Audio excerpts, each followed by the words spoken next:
कृष्ण दोस्तों, आज हम आपके लिए लेकर आए हैं एक ऐसी अद्भुत और हृदय को छू लेने वाली कथा, जिसमें भगवान श्री कृष्ण ने एक साधारण फल बेचने वाली स्त्री को ऐसा अमूल्य उपहार दिया जिसकी महिमा सुनकर आप भाव विभोर हो जाएंगे। यह कहानी केवल फल वाली और श्री कृष्ण की नहीं, बल्कि यह हम सबको सिखाती है कि भक्ति और प्रेम का मूल्य इस संसार में सबसे बड़ा है। तो आइए पूरी कहानी को ध्यान से सुनते हैं।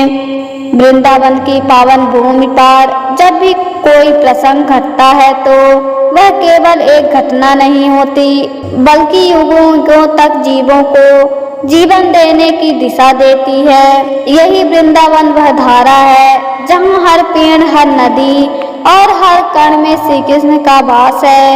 यही एक दिन हुआ एक ऐसा प्रसंग जिसे आज हम फल वाली और श्री कृष्ण की कथा के नाम से जानते हैं। गोकुल नगरी की संकरी गलियों में एक वृद्धा रहती थी। उसका जीवन बड़ा साधारण था। वह प्रतिदिन सिर पर फल की टोकरी रखकर घर घर जाती और पुकार लगाती, फल लो, मीठे फल लो, भगवान की देन है ये फल। लोग उससे फल लेते, बदले में अनाज या कुछ सिक्के दे देते। उसका जीवन गुजर तो जाता, मगर उसके मन में कहीं ना कहीं एक अधूरापन था। उसका मन बार बार कहता, क्या मेरा जीवन भी कभी धन्य होगा? क्या मुझे कभी भगवान के दर्शन मिलेंगे? दूसरी ओर नंद के आंगन में नटखट कृष्ण अपनी बाल लीलाओं में व्यस्त रहते। कभी बछड़ों के पीछे भागते, कभी यशोदा मैया के हाथ से माखन चुरा कर खाते और कभी सखाओं संग वृंदावन की गलियों में खेलते।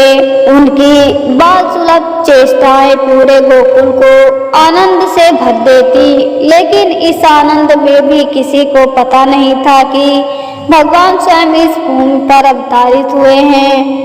एक दिन वही फल वाली स्त्री गोकुल की गलियों में आई। उसके सिर पर फलों से भरी टोकरी थी। वह पुकारती जा रही थी, फल लो, मीठे फल लो।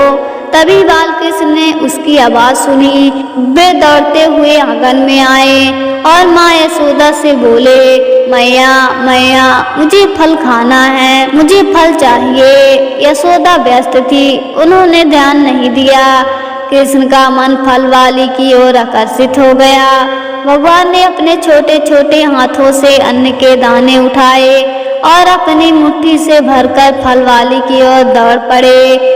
उसकी मासूम आंखों में इतनी सच्चाई और भक्ति थी कि फल वाली का हृदय पिघल गया। कृष्ण ने अपनी छोटी हथेली आगे बढ़ाकर कहा, मैया फल दो ना, ये लो अन्न। लेकिन उसके नन्हे हाथों से अधिकांश दाने रास्ते में गिर गए।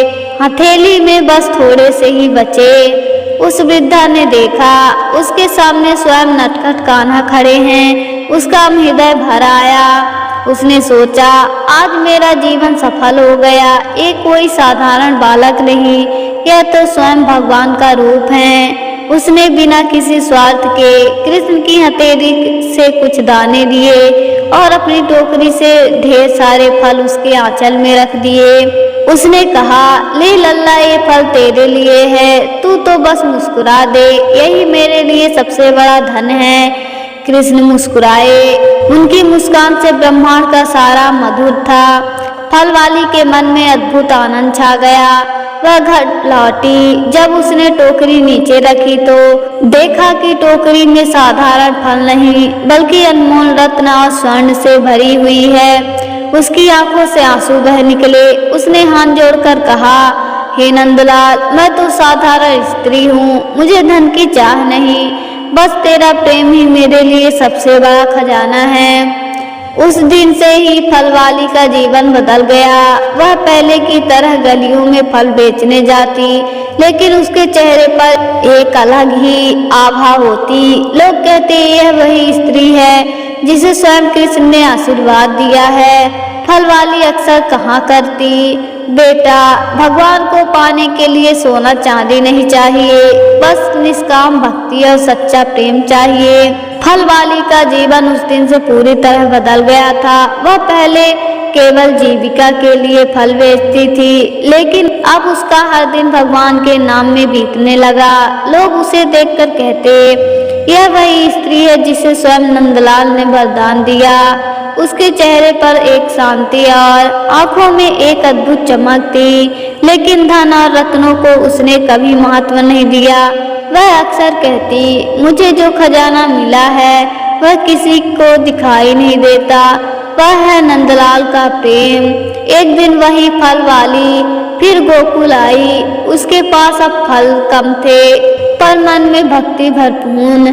कृष्ण ने फिर उसे देखा, दौड़ते हुए उसके पास आए। कृष्ण मुस्कुराकर बोले, अम्मा आज फल नहीं दोगी क्या? फल वाली हंस पड़ी, लल्ला तुझसे कौन मुंह मोड़ सकता है? मेरे पास जितना है सब तेरा है। कृष्ण ने फल लेते समय धीरे से कहा, अम्मा जानती हो तेरा असली धन क्या है? ये सोना, ये रत्न नहीं, तेरी निष्काम सेवा और प्रेम ही तेरा खजाना है। लोग सोचते हैं कि भगवान को पाने के लिए बड़े बड़े यज्ञ और सोने चांदी की आवश्यकता होती है, पर मैं कहता हूँ जिसके पास सच्चा प्रेम है वही मुझे पा सकता है। जैसे तूने बिना किसी लोभ के मुझे फल दिए, वैसे ही अगर हर कोई जीवन में सेवा और दान करे तो उसका जीवन सफल हो जाएगा। फल वाली की आंखें नम हो गई। उसने हाथ जोड़कर कहा, लल्ला मैं तो साधारण स्त्री हूँ, मेरे पास देने के लिए कुछ नहीं। कृष्ण ने मुस्कुराकर कहा, अम्मा तेरा स्नेह ही सबसे बड़ी भेंट है। भगवान को पाने के लिए बड़े बड़े उपहार नहीं चाहिए, बस एक सच्चा दिल चाहिए। इस घटना को सुनकर गोकुल के लोग फल वाली के पास आने लगे। वह हर दिन किसी को यही कहती, बेटा भगवान से डरना नहीं, उनसे प्रेम करना सीखो।